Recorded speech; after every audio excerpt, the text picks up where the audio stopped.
नमस्कार दोस्तों, आपके अपने YouTube channel math with Mukesh में आप लोगों का स्वागत है।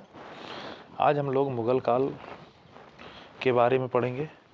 मुग़ल काल में सबसे पहले हम पढ़ेंगे बाबर का शासनकाल 1526 से 1530 तक चला था। अब 1526 से 1530 तक चला था। बाबर ने आगरा में आराम बाग का निर्माण कराया। बाबर ने आगरा में आराम बाग का निर्माण करवाया। आराम बाग को राम बाग भी कहा जाता था। बाबर ने ही पानीपत में काबुली मस्जिद बनवाई।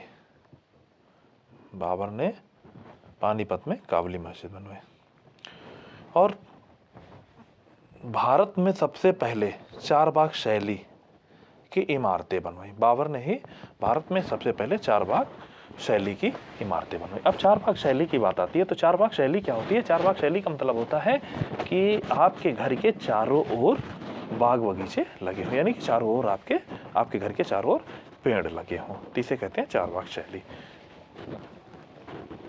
बाबर ने शाहरुख और बाबरी नामक सिक्के चलवाए थे। बाबर ने शाहरुख और बाबरी नामक सिक्के चलवाए थे।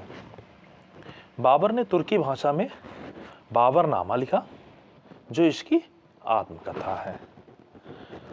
अब बाबर के युद्ध के बारे में बात आती है तो बाबर ने भारत में 4 युद्ध लड़े थे, जो कि बहुत महत्वपूर्ण है। बाबर ने भारत में 4 युद्ध लड़े थे। पहला युद्ध 1526 में पानीपत के युद्ध में इब्राहिम लोदी को हराया था। 1526 में पानीपत के युद्ध में इब्राहिम लोदी को बाबर ने हराया था। दूसरा युद्ध 1527 ईस्वी में खानवा के युद्ध में राणा सांगा को बाबर ने हराया था और इसी युद्ध में पहली बार जिहाद का नारा लगाया था तथा बाबर ने गाजी की उपाधि ली थी। अब 1528 में चंदेरी के युद्ध में मालवा के शासक मेदिनी राय को हराया। बाबर ने 1528 में चंदेरी के युद्ध में मालवा के शासक मेदिनी राय को हराया। अब लास्ट युद्ध इसका था 1529 में। 1529 का युद्ध इसका घाघरे के युद्ध के नाम से जाना जाता है, जिसमें इसने अफगानों को हराया था, यानी 1529 के युद्ध में अफगानों को हराया था।